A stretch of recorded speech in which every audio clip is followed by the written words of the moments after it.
Porque o salário do pecado é a morte, mas o dom gratuito de Deus é a vida eterna por Cristo Jesus. Boa tarde, pessoal. Espero que todos estejam com saúde, né? Gozando de plena saúde. Quero deixar uma reflexão para vocês aqui no livro de Hebreus 2, capítulo 2, do versículo 1 em diante, né? Uns 3 ou 4 versículos a mais aqui. Ele deixa essa advertência, né? Para os cristãos, para os hebreus. Deixa essa advertência. Olha o que ele diz no capítulo 2, no versículo 1, ou do versículo 1 em diante. Eu vou ler aqui para vocês. Portanto, convém-nos atentar com mais diligência para as coisas que já temos ouvido, para que em tempo algum nos desviemos dela. Está falando do Evangelho de Cristo, né? Porque se a palavra falada pelos anjos permaneceu firme, e toda transgressão e desobediência recebeu a justa retribuição, como escaparemos nós, se não atentarmos para uma tão grande salvação, a qual, começando a ser anunciada pelo Senhor, foi-nos depois confirmada pelos que a ouviram, testificando também Deus com eles, por sinais e milagres e várias maravilhas e dons do Espírito Santo distribuído por sua vontade. Ok, gente? Ele está falando aqui que convém a nós atentarmos, né, para aquilo que já ouvimos, para as coisas que nós ouvimos, as coisas concernentes à palavra de Deus, e não nos desviarmos dela, né? Para que em tempo algum nos desviemos dela. E ele continua aqui no versículo 2, ó. Porque se a palavra falada pelos anjos permaneceu firme, e os anjos tiveram muitas palavras, falaram muitas vezes, anunciaram o nascimento de Jesus, anunciaram vitórias, anunciaram salvação, né? Promessas. Abraão recebeu anjos e o Senhor na casa dele, com promessas que foram cumpridas. Maria recebeu o anjo que anunciou o nascimento de Jesus. A esposa de Manoá recebeu o anjo que anunciou o nascimento de Sansão. E vários outros, né? E vários outros. E a palavra permaneceu firme e aconteceu conforme o anjo havia dito, ou conforme os anjos disseram. Então, por que nos desviarmos? Ele está aqui exortando a não nos desviarmos destas verdades, que é preferível atentarmos para essas verdades do que desviarmos e colocarmos nossa atenção em coisas supérfluas, né? Então ele está dizendo que toda transgressão e desobediência recebeu a justa retribuição. Todas as vezes que pessoas não atentaram para a palavra de Deus, para o anúncio, para a verdade, receberam castigos, né? Receberam castigos. Então ele diz assim: como escaparemos nós se não atentarmos para tão grande salvação? Quando Jesus Cristo veio e anunciou a salvação ao mundo, e o homem às vezes rejeita a Jesus Cristo. Uns dizem não crer em Jesus Cristo, outros dizem não crer em Deus, outros rejeitam mesmo e blasfemam contra o nome do Espírito Santo, contra o nome de Jesus Cristo, contra Deus. Qual é mais fácil? Aceitar a misericórdia de Deus? Ou negligenciar ou dizer não, não quero? Se está mais do que provado que Deus sempre foi, sempre será Criador do mundo, né? Autor e consumador da nossa fé, autor e consumador da nossa salvação.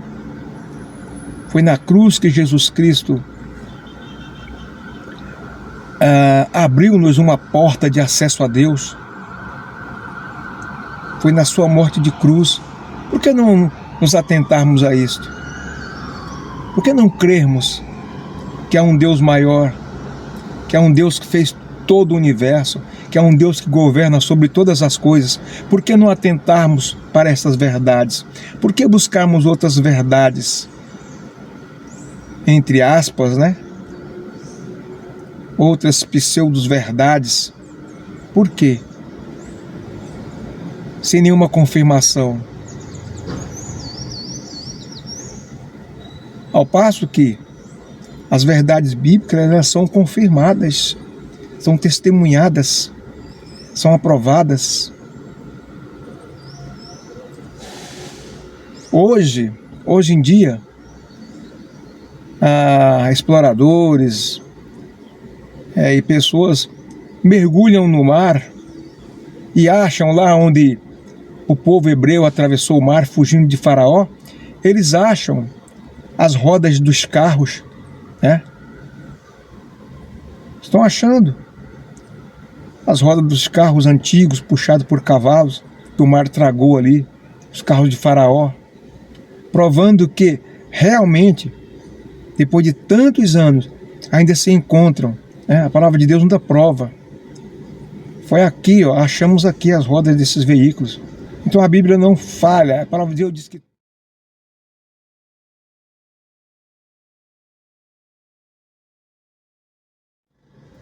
a palavra de Deus não falha. Deus não é homem para que minta.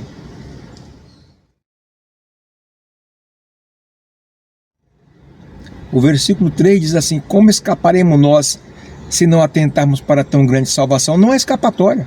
Se não aceitarmos a salvação que Cristo nos oferece, não há salvação, não há escapatória. E essa salvação, ele continua dizendo que começou a ser anunciada pelo Senhor e foi-nos depois confirmada pelos que ouviram, pelos que a ouviram e pelos que viram o que o Senhor Jesus fez, o que ouviu a mensagem de Jesus Cristo e caminhou com eles, que deixaram os escritos provando, né? Testificando também Deus com eles por sinais. Além da obra que Cristo fez, veio também os sinais, os milagres, as maravilhas e os dons do Espírito Santo. Veja lá em Atos dos Apóstolos o que diz sobre Estevão, homem cheio do Espírito Santo. Então, convém nos atentarmos para as maravilhas que Deus tem para nós. E o tempo corre, o tempo passa rápido. Ontem eu era um menino, hoje já sou um idoso. Hoje você é um jovem, amanhã você poderá ser idoso ainda. Amanhã, se a graça de Deus te alcançar, você poderá chegar a uma idade avançada, mas alicerçado em Jesus Cristo. Porque aí quando vier as tribulações, quando vier os problemas, as doenças, as enfermidades, as perseguições, as injúrias, os puxadores de tapete, os acusadores, você dirá: eu sei em quem tenho crido, e estou bem certo que é poderoso para guardar o meu tesouro até o dia final. O seu tesouro é a salvação, é a coroa da vida. Está guardada e destinada e preparada e reservada para aqueles que aceitam, né, a Jesus Cristo. Então é isto. Fique com essa pequena reflexão. Atentem para as coisas que são do alto, para as coisas que são verdadeiras, porque Deus tem cuidado de vós. E a última palavra, João 3,16, diz: porque Deus amou ao mundo de tal maneira que deu o seu Filho unigênito, para que todo aquele que nele crer não pereça, mas tenha a vida eterna. O Senhor Jesus Cristo deixou o seu trono e veio, nasceu de mulher, nasceu de uma virgem e morreu na cruz, morte maldita, para dar a oportunidade de você safar-se da morte eterna e viver a vida eterna que Ele tem. Então pense nisso. Ele diz: eu estou à porta e bato, se alguém abrir, eu entrarei e cearei com ele e ele comigo. Ele está batendo todos os dias a porta do coração de alguém. Então, atentem para essa tão grande salvação que Jesus Cristo oferece e se entregue totalmente, sem medo a Ele. Tenham todos aí uma ótima tarde, uma ótima noite. Que Deus os abençoe ricamente, em nome do Senhor Jesus Cristo, o nosso Salvador.